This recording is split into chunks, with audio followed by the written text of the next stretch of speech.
So I figured I'd have a conversation with you to maybe convince me.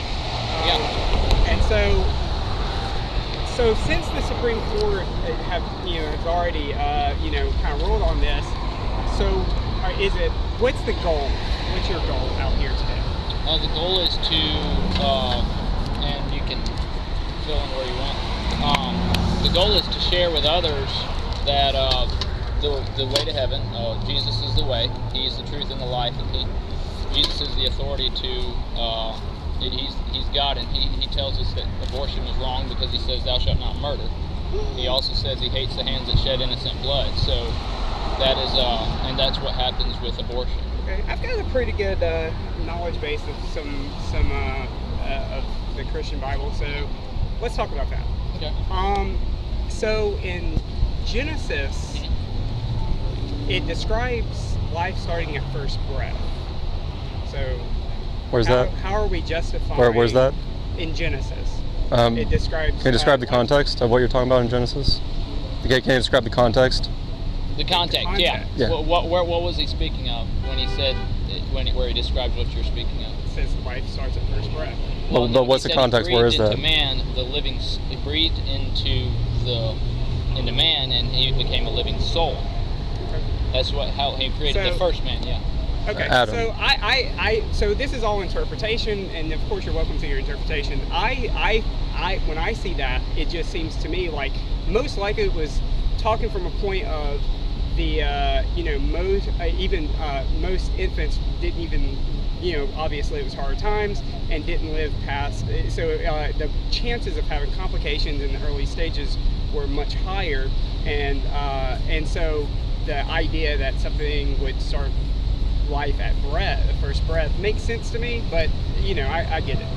There is another problematic verse that really seems to be very clear, about God's idea on the closest thing to in the Bible where it even remotely talks about abortion is Numbers 5, right? So this is where the priest, if a man. I'm actually pretty familiar with that. Yeah. So I don't know if you're familiar with it. I believe I know where you're going with this because I've read it and I've had it brought up to me many times before.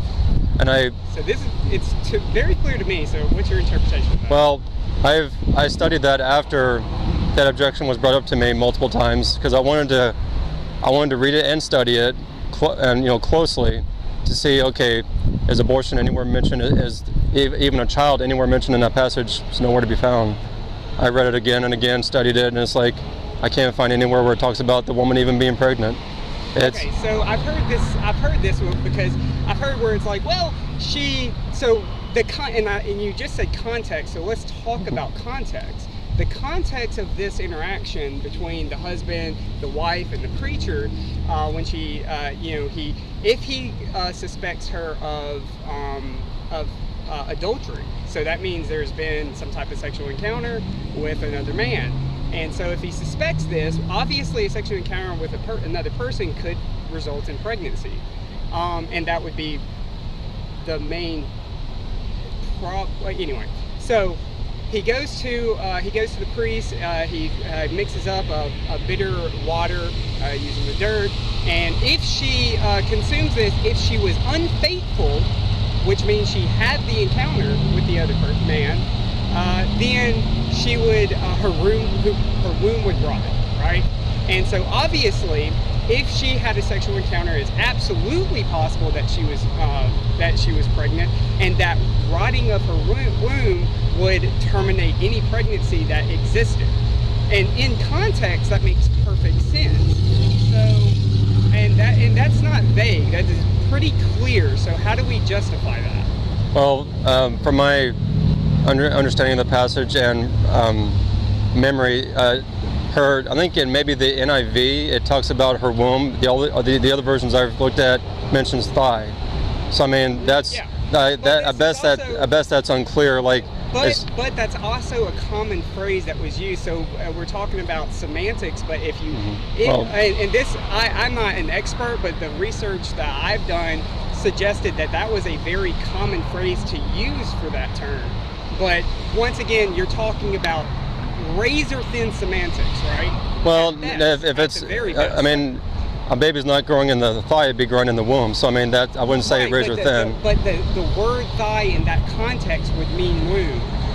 But once again, we're talking semantics. So we have Genesis that says life starts at first breath, and we have Numbers 5 that is the closest that you could possibly get to where it talks about abortion in the Bible, because at no place in the Bible, and I'm sure you know this, has nothing to say about specifically abortion being wrong. Actually, I would very much disagree with you on that, because that not just the Bible, but on your own, you're written on your human heart. Every human heart out here, we have a conscience, the law of God. The 6th commandment says you shall not murder, and not everyone subscribes to your religion. well, I'm telling you, like I said, you may disagree with that, but I'm telling you, it is in the Bible, but it's also on your human on the human heart. It's not in the Bible. That's Yeah, not, actually, it is. The law of God's in. Hold on. Hold on. Yeah, let me answer your question. It describes specifically where it says it. Let me- You said that and you went about writing it on your heart, but that. Well, I just wanted to make that point too. It's written on your heart.